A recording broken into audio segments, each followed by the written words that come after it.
Bismillah ar-Rahman ar-Rahim. Welcome students, welcome back to our course part 3. In this part 3 I am going to continue discussing the bending moments. So in the last class part 2 I have discussed the various aspects of shear forces and how the loading condition changes the shear force diagrams. In this section I will show you how the shear force will change the bending moment. So for each case you will have a loading condition given, and for that you will draw a shear force diagram, and based on this shear force diagram you will draw your bending moment diagram. And let's see how it changes. So let me put it on your screens now. So here it is. So just a quick reminder of what we discussed. I'm discussing it here again. So this is a shear force diagram and this is a bending moment diagram. So if you have a shear force diagram, in a shear force diagram, if you have a concentrated couple, you will have a vertical line. If you have a rectangle, you will have to draw a triangle in bending moment diagram. If you have a triangle in shear force diagram, you will draw a 2-degree parabola. And if you have a 2-degree parabola, you will have a 3-degree parabola in the bending moment diagram. So let us see how to apply these concepts, and let us see by solving a few questions how to apply these. So let me put a few questions on your screen. To save time I have already drawn the questions, and on the left hand side you will see the key concentrated couple to vertical lines, all that which I have discussed just now. So let us draw the answers to this. Students, I have drawn 2 lines here because, as I told you, the bending moment is depending on the shear force. So the loading condition, first you will have to draw a shear force diagram and then draw a bending moment diagram. So as we have already done the shear forces, let us quickly do it. So there is a point load going up, so go up, down, no load, and point load again. So this is your shear force diagram. Now when it comes to bending moment diagram, you will have to look at this shear force. So in the shear force diagram there is a rectangle. So as per the key that we discussed, for a rectangle you will have to draw a triangle in the bending moment diagram. So you see this is a positive shear force. So hence you will have to draw a triangle which is increasing. So from this part to this part it is increasing.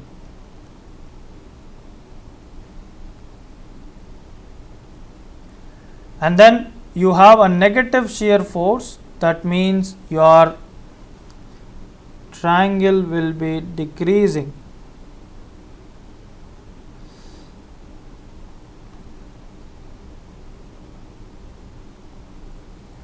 So this is how your bending moment looks like. So just a quick reminder, students, let me take you back to the example problem that we solved in the last class. Where is that? 1 minute. Let me put it on your screens. This one. This question, now you can very easily look at this and draw the shear force and bending moment diagram without even calculating anything. Obviously the values will not be known, but we can find that out. But let us first see how to draw this. So you see there is a reaction force here, so there is a load going up, no load, so no load, it will go a straight line or a rectangle, no load, and then there is a point load at P, so it will go down, vertical line, again no load, and then finally a reaction force again which will go up. So that is how easy it is to draw the deflected shape, the shear force diagram, shear force distribution. And in the same way as I have just drawn with you, there is a positive shear force here, there is a negative shear force here. So there will be an increasing triangle, because a rectangle in shear force diagram will lead to a triangle in a bending moment diagram. Again, you have a negative shear force, so it will lead to negative decreasing triangle. So altogether that is the bending moment diagram. So I hope you appreciate now these diagrams, these tricks that you are learning. So let me go back to that same point. So this is the rule, students. Rectangle will have a triangle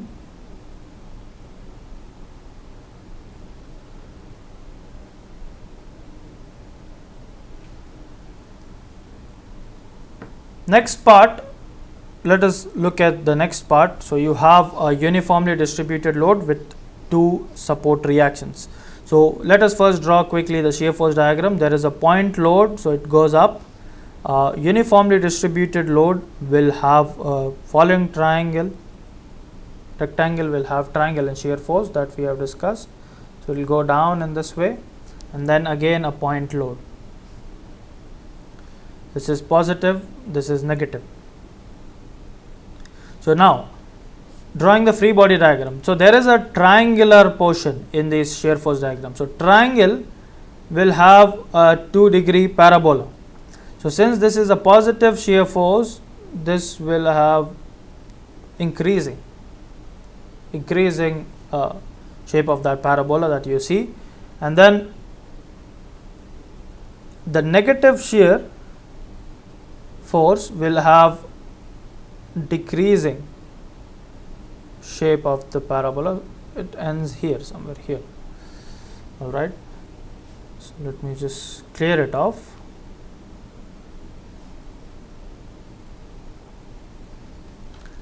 So the bending moment diagram looks like this. So this is the part where it changes from increasing to the decreasing, and that is where you will have maximum bending moment. So that's how it looks like, students. So for a uniformly distributed load, it is going to, the bending moment acts at the center. So that is something we can clearly see, and in other parts as well, for a point load as well. So that's how you draw a bending moment diagram looking at a shear force diagram. So let us look at other examples. Here there is a cantilever beam. There is a cantilever beam and there is a load at the edge. So first let us draw a shear force diagram for this. So there is a point load acting upwards, so it will go up, and then there is no load from at this point to this point, and then a point load acting downwards. So that's how it comes back to the axis. Now this is a rectangle.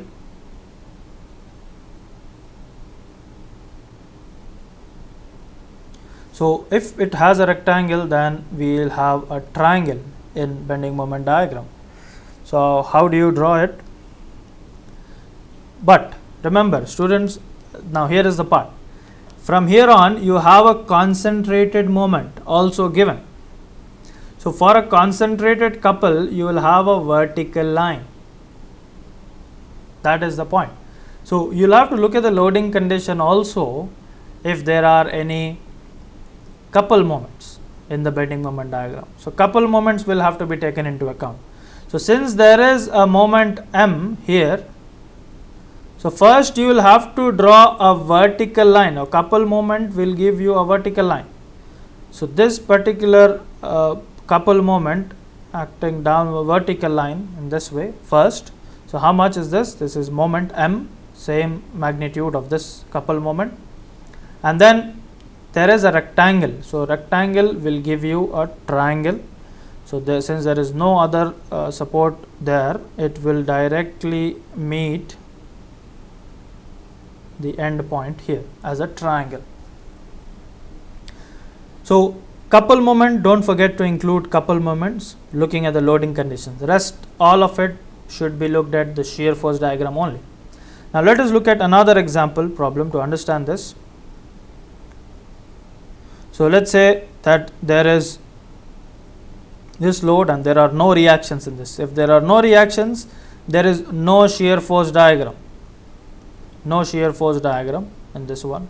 If there are no reactions are given, then how do you draw the bending moment? Just to show you how the couple moments are changing the bending moment diagram, I have given this example. So you see there is a couple moment M at this part. So it will have a straight line acting downwards, and then there is no load or nothing, then it will have a straight line, and then there is another couple moment here, so it will go back to the axis. So with this loading conditions given, this is the bending moment diagram that you see. Next, two more example problems here. So this here reaction is given and moment is given as well. So if I quickly draw a shear force diagram first, since there is a point load acting upwards, it will go up, and then there is a uniformly distributed load. Then if it is a rectangle, it is a triangle in shear force, and it is positive. Now when you draw a shear force bending moment diagram, first of all you will have to look at a couple moment M. So it will go down straight line, couple moment will have a vertical line that we discussed, and then a rectangular loading. So rectangular loading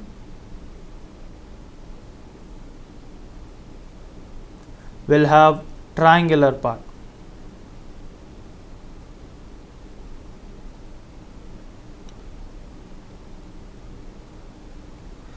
So not looking at the loading, if you look at the shear force diagram has a triangle. So if it is a triangle, you will have a 2-degree parabola.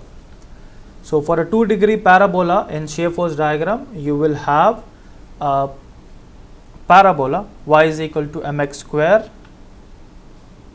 So let us draw it as a parabola, 2-degree parabola. So yes, obviously you must be wondering, how am I drawing a 2-degree parabola or a 3-degree parabola?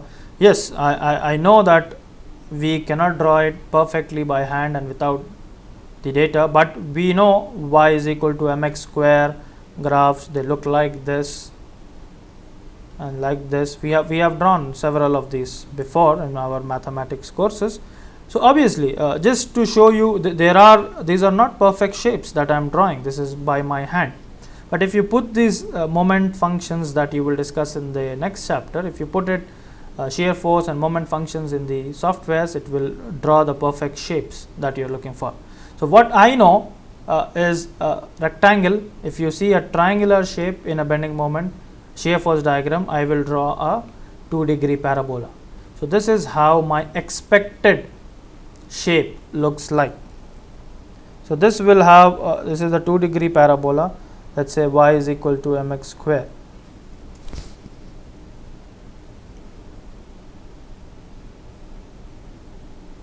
Same case like I discussed previously, students.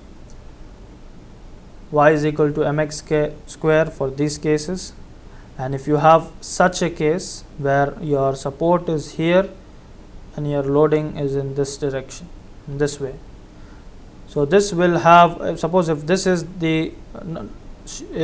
your shear force diagram, then you will have a bending moment which is not in this direction but in this direction, like a concave.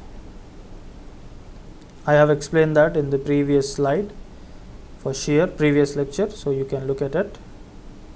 For right now, this is the loading condition and this is the 2-degree parabola that you get. And the last example here that you see, students, shear force. Let us draw the shear force first. So point load is there is no load. Okay, it is minus, so it will go down, not up.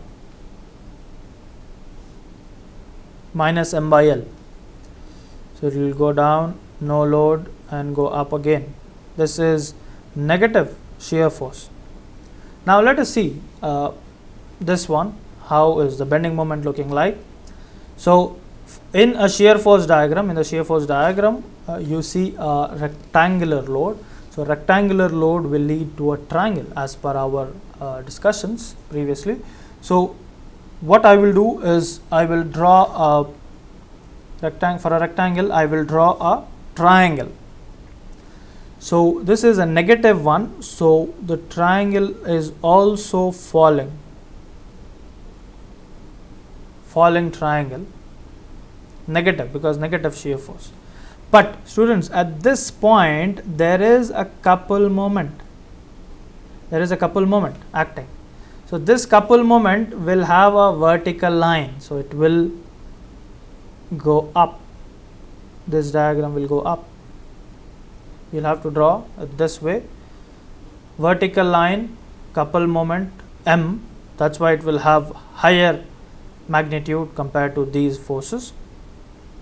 And then again, for the rest of the part, again we have a negative shear force. So again the triangle is a falling triangle because it is negative. So this is how your bending moment looks like. This is your this total is bending moment M here. So students, I hope you have understood how to draw these diagrams. So now I have drawn these with hands, but you can find out the actual ones here. Some of them are standardized and you can see pictures. This is exactly what we discussed, different loading conditions and many other conditions that we have seen. So I hope it's clear to everyone. Now the final part. So now, since we know all of these cases, how to draw the shear force and bending moment diagrams, so I have taken arbitrary examples of W and L and given you all the shapes, expected shapes of the shear force and bending moment diagrams. In the next lectures, I will discuss, I will take real examples, I will take the real values of the questions in 10 kilonewton, 20 kilonewton, whatever the loading conditions, whatever the lengths of the spans are given. I will take all of them and then we will find out real shear force and bending moment diagrams as well. And we learn also how to draw how to make shear functions and bending moment functions. So expect more lectures in this series since it is very important, shear force and bending moments, students. So I will soon release the next videos as well. So final slide that I want to discuss with you is this one. Application of shear force and bending moment. The first and the foremost thing, that the reason why we are drawing all this is to predict the deformed shape of the beam. So deformed shape of the beam, how will you know the deformed shape of the beam by looking at the bending moment diagram, for example? So this is the key. Positive bending moment means beam is sagging. So sagging bending moment and hogging bending moment. So if you want to remember this, I will give you a cute analogy here. So sagging bending moment, you can remember this as a smiley. So the beam is sagging in this way. And hogging moment, you can remember it as this direction. So the beam is hogging. So it is bending upwards. That means, so using this key, you can really draw a deflected shape of the beam. So how can you do that? For example, you have this one. Let's say this is negative, this is positive. So this beam, the expected beam, so the expected deformed shape, looking at the bending moment diagram, I can draw it here. So this is negative. So negative means negative bending moment, hogging, and hogging means this way. So I know my beam is going to bend somewhere like this, and then positive, sagging. So this is the expected deflected shape of this beam. Expected deflected shape. Yes, it is not perfect in my drawing because I'm drawing using my hand live. So I hope you understand what I mean. So using all these shapes, you can really find out the you can predict the deformed shape of the beam. How is that going to deform throughout the length of the beam? So this is the rules. Please remember them using this analogy that I have shared with you. Sagging moment and hogging moment. So that's all for this. That's all from this chapter of bending moments. I'll stop the video here and I will continue it in the next parts of finding out the shear functions and the moment functions, and we'll solve many more examples in this.